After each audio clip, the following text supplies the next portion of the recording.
గోకర్ణ క్షేత్రానికి ఉన్న గొప్పతనం ఏమిటంటే నువ్వు గోకర్ణం వెళ్ళాలి. అసలు నీవు మారేడు దళములను చేత్తో పుచ్చుకోవాలి. నీకు అక్కడ శివలింగం ఏ రాయైనా శివలింగమే. మహాబలేశ్వర దర్శనం చెయ్యాలి. మాస శివరాత్రి కాని మహాశివరాత్రి కాని అయి ఉండాలి. ఈ 4 కానీ ఎప్పుడైనా జీవితంలో దొరికితే వాడు ఈ మారేడు దళాన్ని గోకర్ణంలో ఒక రాయి మీద వేసినా వాడు మోక్షాన్ని పొందేస్తాడు. విన్నారు కదండి గురువు గారి మాటల్లో కర్ణాటకలోని గోకర్ణ క్షేత్రం యొక్క విశిష్టతను గురించి. Hi friends, welcome back to Hyderabadi సాల్ మిక్చర్. కర్ణాటక మురుడేశ్వర్ నుండి గోకర్ణ క్షేత్రానికి అయితే వెళ్తున్నామండి. మురుడేశ్వర్ నుండి గోకర్ణకి 78 కిలోమీటర్లు దాదాపుగా ఉంటుంది. 1.5 అవర్ పట్టొచ్చు. వీడియోలో ఈరోజు గోకర్ణ క్షేత్ర స్థల పురాణం చిన్నగా చెప్పుకుందాం. అలాగే గోకర్ణంలో ముందుగా దర్శించవలసినటువంటి ఆలయాల గురించి, అలాగే నారాయణ మహాబలి పూజ ఎందుకు చేస్తారు దాని విశేషతను గురించి తెలుసుకుందాం. అలాగే ఇక్కడ చుట్టుపక్కల ప్రాంతాన్ని కూడా మీకు ఎక్స్ప్లోర్ చేస్తాను. సో వీడియోని స్కిప్ చేయకుండా ఎండ్ వరకు చూసేయండి. అలాగే వీడియోకి ఒక లైక్ కూడా చేయండి. ఇప్పుడు మీరు చూస్తున్నటువంటి పొలాలు ఉప్పు పొలాలండి. సాల్ట్ ఫార్మ్స్ అంటారు కదా, అవి ఉప్పులను రాసుగా పోసేసి ఉంటాయి. మనం దారి మధ్యలో చూడవచ్చు. మా ఫ్రెండ్స్ అందరం అయితే దండి ఉప్పు సత్యాగ్రహం గురించి మాట్లాడుకుంటూ వెళ్ళాం. చూసి చాలా సంతోషం అనిపించింది. చాలా అందంగా ఉంటుందండి ఇక్కడ. ప్రకృతి అయితే చాలా బాగుంటుంది. వర్షాలు పడ్డప్పుడు అయితే ఇంకా చూడనలవి కాదు, అంత పచ్చదనం చాలా చాలా బాగుంటుంది. గోకర్ణకు వచ్చినటువంటి భక్తులు ముందుగా పవిత్ర స్థలం అయినటువంటి కోటి తీర్థంలో స్నానాలను ఆచరిస్తారు. ఇది మహాబలేశ్వర ఆలయానికి సమీపంలోనే ఉంటుంది. భక్తులు ఇక్కడ స్నానం చేసి పిండ తర్పణాలు, నారాయణ మహాబలి పూజలు ఇత్యాది పూజాక్రతులను నెరవేర్చుకుంటారు.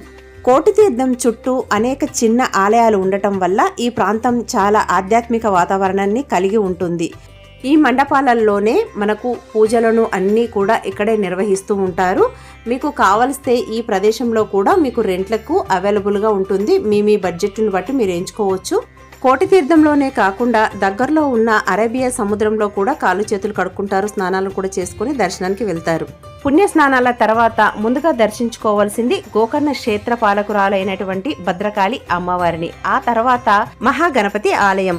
ఎప్పుడైనా ముందుగా దర్శించుకునేది విఘ్నేశ్వరుణ్ణే, కానీ ఇక్కడ ప్రత్యేకత ఉంది. అదేంటంటే రావణాసురుడి నుంచి ఆత్మలింగాన్ని గోకర్ణలో నిలిపింది గణపతి దేవుడే కాబట్టి మహాగణపతిని దర్శించుకున్న తర్వాతనే మహాబలేశ్వరుని దర్శించుకోవాలనేసి శివుడి యొక్క వరం ఇక్కడ ఉంది. అందుకోసమనే మహాగణపతిని దర్శించుకోవాలి. అంతేకాకుండా ఈ మహాగణపతికి పైన రావణాసురుడు మొట్టిక వేసినటువంటి ఆనవాలు కూడా తలపైన కనిపిస్తుంది. గమనించండి మీరు ఇక్కడికి వెళ్ళినప్పుడు. ఇక్కడ మనకు పూజా సామాగ్రి దొరుకుతుంది. 20 రూపాయలు. ఇక్కడ గరిక, మారేడు దళం అవన్నీ కూడా ఇస్తారు. వాటిని తీసుకొని మనం లోపలికి వెళ్ళి పూజ చేయించుకోవచ్చు, దీపారాధన కూడా చేసుకోవచ్చు. ఈ ఆలయం గోకర్ణ క్షేత్రానికి చాలా సమీపంలోనే ఉంటుంది. బయటికి రాగానే కనిపిస్తుంది. కానీ ఇక్కడ ఎగ్జిట్ పాయింట్ ఉంటుందన్నమాట. అందులో నుంచి మనం లోపలికి వెళ్ళకూడదు. కొంచెం ముందుగా తిరిగి వెళ్ళినట్లయితే ఎంట్రన్స్ గేట్ ఉంటుంది. అక్కడ నుంచి మనం లోపలికి వెళ్ళాల్సి ఉంటుంది. ఇప్పుడు గోకర్ణ క్షేత్ర స్థల పురాణం గురించి చాలా చిన్నగా తెలుసుకుందాం. లంకాధిపతి రావణాసురుడి తల్లి ప్రతిరోజు శివుణ్ణి ఆరాధించడానికి ఇసుక శివలింగం సముద్రం ఒడ్డున చేసుకొని పూజించేది. అలా పూజ తర్వాత సముద్రం అలలొచ్చి కొట్టుకుపోతూ ఉంటే ఆ తల్లి పడే బాధను చూసేసి అప్పుడు రావణాసురుడు చెప్తాడు తల్లికి, నేను శివుడి యొక్క ఆత్మలింగాన్ని తీసుకొస్తానమ్మా అనేసి మాట ఇచ్చి మరీ వెళ్ళి ఘోర తపస్సును చేస్తాడు. రావణాసురుడి భక్తికి మెచ్చి శివుడు తన ఆత్మలింగాన్ని ఇస్తూ ఒక షరతు విధిస్తారు. నీవు దీనిని ఎక్కడా భూమి మీద పెట్టకూడదు, భూమి మీద పెట్టినట్లయితే అక్కడే అది స్థిరపడిపోతుంది అని హెచ్చరించి ఇస్తాడు. సరే అని రావణాసురుడు ఆత్మలింగాన్ని తీసుకొని గోకర్ణ క్షేత్రానికి చేరుకుంటాడు. అప్పుడు సంధ్యా సమయం అవుతుంది. సంధ్య చేసుకోవాల్సి ఉంటుంది. కానీ సంధ్య చేసుకోవాలంటే ఆత్మలింగాన్ని కింద పెట్టకూడదు కదా అనే నియమం గుర్తొచ్చి ఎవరైనా వస్తే బాగుండు అని ఆలోచనలో పడతారు. ఈలోగా దేవతలందరూ కూడా ఆందోళన పడి దుష్ట అసుర శక్తి ప్రబలకుండా ఉండడం కోసమని శ్రీ మహాగణాధిపతిని బాలుడి రూపంలో పంపిస్తారు. చిన్న పిల్లవాని రూపంలో అటుగా వెళ్తున్నటువంటి మహాగణపతిని రావణాసురుడు పిలిచి, నేను సాయం సంధ్య వేళ చేసుకోవాల్సి ఉంటుంది, అందుకోసమని ఈ ఆత్మలింగాన్ని కాసేపు పట్టుకోమని చెప్పగా, సరే ఇది బరువుగా ఉంది, నేను 3 సార్లు పిలుస్తాను, నువ్వు గనక రాకపోతే నేల మీద పెట్టేస్తాను అని చెప్తాడు. సరే అనేసి రావణాసురుడు సంధ్య వార్చుకోవడానికి వెళ్తాడు. ఈ లోపల 3 సార్లు పిలిచినా రాకపోయేసరికి నేలపైన పెట్టేస్తాడు. కింద పెట్టిన క్షణంలోనే రావణాసురుడు వచ్చి ఎంత ప్రయత్నించినా ఆత్మలింగాన్ని అక్కడి నుంచి కదిలించలేకపోయాడు. అలా సాక్షాత్తు పరమశివుడి యొక్క ఆత్మలింగం గోకర్ణలో శ్రీ మహాబలేశ్వరుడుగా దర్శనమిస్తూ ఉంటారు.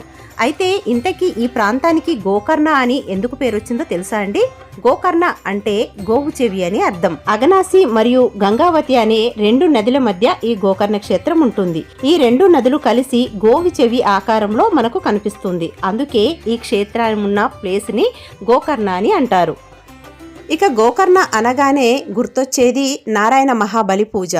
అసలు ఈ నారాయణ మహాబలి పూజ ఎందుకు చేస్తారు, ఈ పూజ యొక్క ముఖ్య ఉద్దేశం ఏంటి అనే విషయాన్ని గురించి ఇప్పుడు తెలుసుకుందాం చిన్నగా.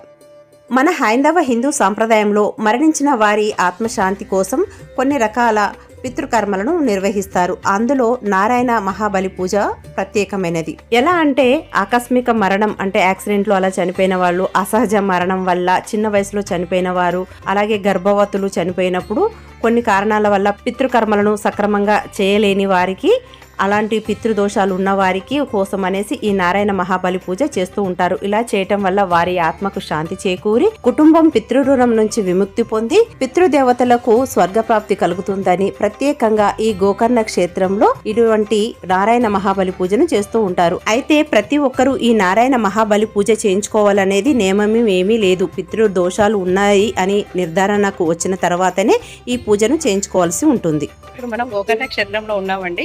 టికెట్లు అయితే ఇక్కడ తీసుకుంటున్నారు. మేము టికెట్ ఒక అందరం కలిసి 1000 రూపీస్ కి అయితే మాట్లాడుకున్నాం. డైరెక్ట్ లోపలికి తీసుకెళ్తారంటున్నారు. టికెట్ లైన్ క్యూ చాలా ఉంది. సో అలా టికెట్ తీసేసుకొని లోపలికి వెళ్తున్నాం. నవధాన్యాలతో అలాగే పంచామృతాలతోటి ఇక్కడ అభిషేకం చేస్తానన్నారు. సో అందరం కలిసి వెళ్తున్నాం లోపలికి. 5గురికి 1000 రూపాయలు ఛార్జ్ చేసినా కానీ అఫీషియల్ గా మాకైతే రిసీట్ ఇవ్వటం జరిగింది. ఆ తర్వాత వారు తీసుకెళ్లి వారి దగ్గర ఉన్నటువంటి 14 రకాల పూజా ద్రవ్యాలను, పూలను అన్నింటినీ ఇచ్చి మా చేతులతోటి చాలా బాగా అయితే పూజ చేయించడం జరిగింది. నవధాన్యాలతో, పంచామృతాలతో శివుడికి అభిషేకం చేయించారు. అదేవిధంగా లోపలికి వారు డైరెక్ట్గా అంటే జనాలందరినీ దాటేసేసి లోపలికి ప్రత్యేకంగా తీసుకెళ్ళి ఆత్మలింగ స్పర్శ దర్శనం అయితే చేయించారండి. చాలా అసలు మర్చిపోలేము, గూస్ బంప్స్ అనుకోండి. ఆత్మలింగ స్పర్శ దర్శనం అంటే మాటలా అండి, మేమైతే ఊహించలేదు. ఇది రోజు 2 సార్లు ఉంటుంది, ఉదయం సాయంత్రం ఉంటుంది. ఆ టైంలో మేము వెళ్ళటం మా అదృష్టం అనుకోవాలి. సాక్షాత్తు ఆ గణపతి దేవుడే బ్రాహ్మణ రూపంలో వచ్చేసి మాకైతే ఈ దర్శన భాగ్యాన్ని కల్పించాడేమో అని నా విశ్వాసం అండి. అంత బాగా జరిగింది. అయితే ఇక్కడికి మనం ఈ స్పర్శ దర్శనానికి వెళ్ళాలంటే ఖచ్చితంగా మగవారు పంచ కండువా వేసుకోవాలి, ఆడవారైతే చీరలు కట్టుకోవాలి, చుడీదార్ చున్నీలు అయితే ఖచ్చితంగా వేసుకోవాలి. ఇలా అయితేనే లోపలికి అనుమతి ఉంటుంది. ఒకవేళ లేకపోతే అక్కడ బయట కొనుక్కొనైనా వెళ్ళొచ్చు. దర్శనం చేసుకొని బయటికి రాగానే గురువు గారు మహాప్రసాదాన్ని అందించారు. ఈ రకంగా గోకర్ణ మహాబలేశ్వరుడి దర్శనం అద్భుతంగా జరిగింది. గోకర్ణ దగ్గర బీచ్ కి దగ్గరలో, టెంపుల్ దగ్గరలో కూడా మొత్తం మసాలాలు అయితే చాలా అమ్ముతారండి. స్పైసెస్ మరి రేట్లు ఎలా ఉంటాయో తెలియదు. కాకపోతే స్పైసెస్ అయితే చౌకగా ఉంటాయని విన్నాము. క్వాలిటీ ఎలా ఉంటుందో తెలియదు. ఈ షాపింగ్ లో చాలా వరకు అవే ఉన్నాయి చూడండి. టెంపుల్కి వాకబుల్ డిస్టెన్స్లోనే ఉంటుందండి, చాలా దగ్గరగా ఉంటుంది. సో మీరు టెంపుల్కి వెళ్ళే ముందైనా విజిట్ చేసి వెళ్ళొచ్చు, లేదా టెంపుల్ తర్వాతనైనా ఈ అరేబియా మహాసముద్రానికి వచ్చి ఎంజాయ్ చేయొచ్చు. టెంపుల్ కోసమే కాకుండా మామూలుగా విజిట్ చేయడానికి కూడా చాలా మంది వస్తూ ఉంటారు. ఇక్కడ టూరిస్ట్ ప్లేస్ లాగా కూడా బాగుంటుంది. రావణాసురుడు ఆత్మలింగాన్ని తీసుకొచ్చి సంధ్యావందనం చేసుకోవడానికి కోసమని ఆగిన ప్రదేశం ఇదే. అలాగే బాలుని రూపంలో వచ్చి వినాయకుడు ఆత్మలింగాన్ని తీసుకొని కింద ప్రతిష్ఠించినటువంటి ప్రదేశం కూడా ఇదే. ఈ సమీపంలోనే ఇవన్నీ జరిగినటువంటి పుణ్య ప్రదేశం ఈ అరేబియా మహాసముద్రం ఒడ్డుననే అని చెప్తూ ఉంటారు. ఇంతటి విశేషమైనటువంటి ప్లేస్ ఇది. అంతేకాకుండా ఇక్కడ కేమల్ రైడింగ్, హార్స్ రైడింగ్ కూడా ఉంది. ఇదిగో చూడండి, అందరూ కలిసి ఒకే రకం డ్రెస్ వేసుకున్నారు. ఒక కెమెరామ్యాన్ని కూడా తీసుకొచ్చుకున్నారు రీల్స్ కోసం అని. చాలా రకరకాలుగా ఎంజాయ్ చేస్తున్నారండి ఇక్కడికి వచ్చినటువంటి వాళ్ళందరూ కూడా. ప్లేస్ అయితే చాలా అద్భుతంగా ఉంది. ఈవినింగ్ టైం అయితే సూపర్. కానీ తొందరగా పోలీసులు వచ్చేసి పంపిస్తూ ఉంటారు. చీకటి పడక ముందే మనం ఎంజాయ్ చేసేయాలి, కొంచెం ముందే రావాల్సి ఉంటుంది. ఇదండి మేము గోకర్ణ క్షేత్రానికి వచ్చి గోకర్ణ విశేషాలన్నింటినీ కూడా మీకు ఈ వీడియోలో తెలియజేశానని అనుకుంటున్నాను. సో అపర భూ కైలాసమైనటువంటి ఈ గోకర్ణ క్షేత్రాన్ని తప్పక విజిట్ చేయండి. జీవితంలో ఒక్కసారైనా ఇటువంటి ప్లేస్ని విజిట్ చేయాలి. సో చూసారు కదండి, మరో మంచి ఆధ్యాత్మిక వీడియోతో మళ్ళీ మీ ముందుంటుంది మీ హైదరాబాదీ సాల్ మిక్చర్. అంతవరకు అందరూ బాగుండాలి, అందులో మనం ఉండాలి. సర్వేజన సుఖినో భవంతు. ఓం నమః శివాయ. స్వస్తి.